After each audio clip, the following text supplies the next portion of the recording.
Assalamualaikum warahmatullahi wabarakatuh. Saya Pramansyah Rajif Pamungkas akan mensimulasikan pembelajaran mata pelajaran estimasi biaya konstruksi. Halo semuanya, selamat pagi. Gimana kabarnya hari ini? Alhamdulillah, semoga sehat saja ya. Nah, sebelum pembelajaran dimulai, jangan lupa ekspresi forum dari ketua kelas ya. Baik, oke, sebelumnya pelajaran dimulai, mari kita berdoa terlebih dahulu. Berdoa menurut kepercayaan masing-masing. Dimulai. Berdoa selesai. Baik, alhamdulillah ya. Sebelumnya kita telah membahas tinjauan tentang estimasi biaya konstruksi. Nah, sekarang kita akan bahas tentang menghitung volume pekerjaan pada suatu konstruksi bangunan. Sebelumnya, saya akan memberitahukan kompetensi dasar dan indikator pencapaian kompetensi serta tujuan pembelajaran terlebih dahulu.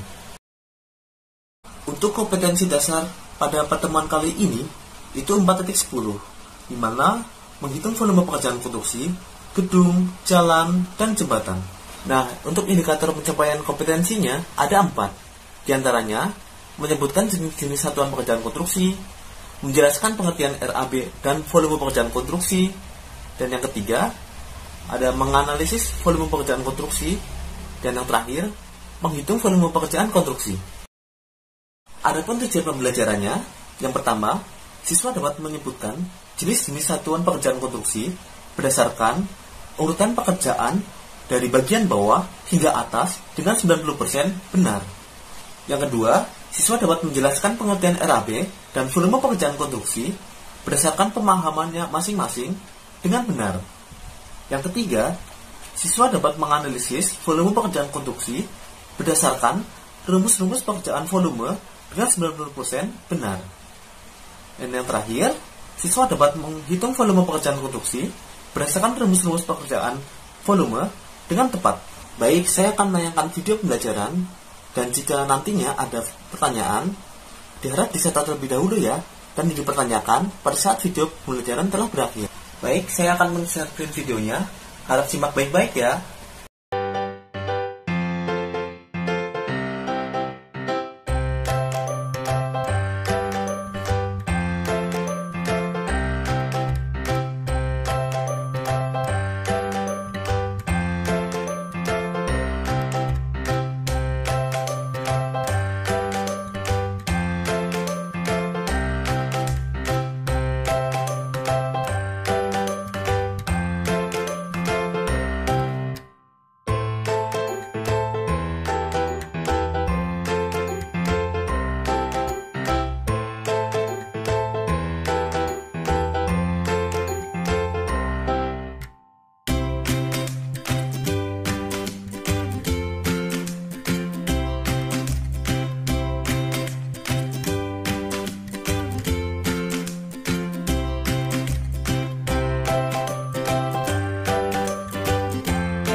Baik, apakah video pembelajaran tersebut ada yang ingin ditanyakan?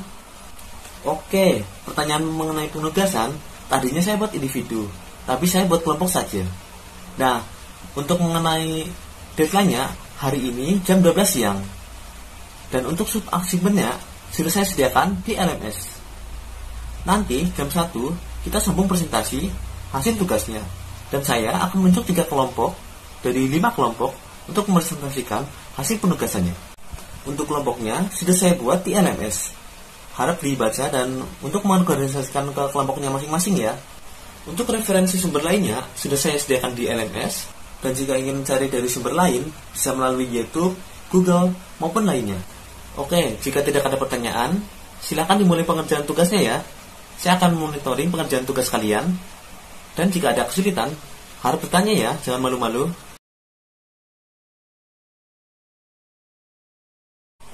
Baik, sekarang kita melakukan asistensi. Tadi saya mendapat 2 permasalahan dari 2 kelompok yang berbeda. Pertanyaan yang pertama, bagaimana sih jika luas penampang yang berbeda pada suatu bentuk pekerjaan konstruksi itu? Apakah itu bisa dihitung sama atau bagaimana? Jawabannya, ya kita harus menghitungnya dengan berbeda. Dimana jika suatu bentuk konstruksi itu trapesium, maka kita harus menghitung pula volume tersebut trapesium. Dan jika ada satu bentuk lainnya yaitu persegi, kita harus menghitung volume tersebut dengan rumus persegi. Dan nantinya, jika itu suatu konstruksi yang sama, kita harus menjumlahkannya agar menghasilkan volume pekerjaan konstruksi pada suatu konstruksi tersebut. Nah, permasalahan dari kelompok yang berbeda, pertanyaannya itu bagaimana sih jika suatu lubang galian itu bukan berbentuk persegi namun berbentuk trapesium? Apakah nantinya bahwa unstamping, burukan pasir dan sebagainya akan menggunakan rumus trapesium atau menggunakan rumus persegi? Jawabannya ya, menggunakan trapesium, di mana lubang galian tersebut kan menggunakan bentuk trapesium.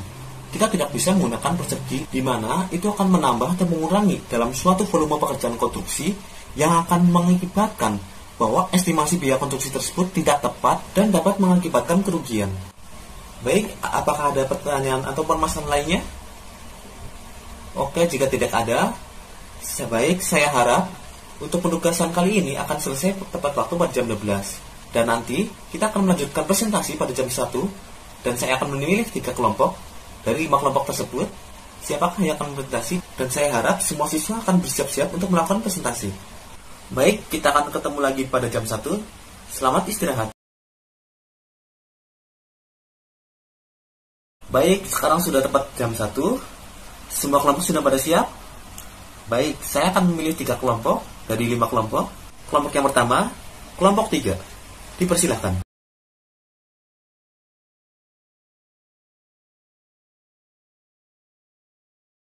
Oke, terima kasih presentasinya kelompok 3. Secara keseluruhan, kelompok 3 masih salah. Letaknya ada di satuan, di mana yang tadinya milimeter dihitung menjadi sentimeter. Itu akan mengakibatkan hasil volume pekerjaan konstruksi semakin besar dan tidak tepat dan tidak efisien harga dari suatu pekerjaan konstruksi. Baik, selanjutnya untuk kelompok 5, dipersilakan. Secara keseluruhan, kelompok 5 sudah lumayan tepat, ada satuan, dan hasilnya sudah mendekati dari hasil yang saya kerjakan. Hanya saja, karena ada pembulatan angka di belakang koma yang tidak dituliskan, dan itu mengakibatkan kurangnya tepat dari hasil dari volume pekerjaan konstruksi. Sedangkan, volume pekerjaan konstruksi dibutuhkan ketelitian yang cukup tinggi. Baik, terima kasih kelompok 5. Selanjutnya, kelompok 2. Dipersilakan. Secara keseluruhan, kelompok 2 masih sama seperti kelompok 3. Adanya kesalahan pada satuan yang mengakibatkan hasil dari volume pekerjaan menjadi besar. Baik, terima kasih yang sudah presentasi. Untuk kesimpulan pada pertemuan kali ini, dalam menghitung volume pekerjaan konstruksi, dibutuhkan ketepatan yang cukup tinggi dan untuk harus menghafal satuan pekerjaan konstruksi. Baik, karena waktu sudah menunjukkan pukul jam 2, kita akhiri di sini saja. Untuk pertemuan berikutnya, kita akan bahas lebih lanjut mengenai RAB. Dan hari ini tidak ada tugas. Mungkin itu saja. Terima kasih. Wassalamualaikum warahmatullahi wabarakatuh.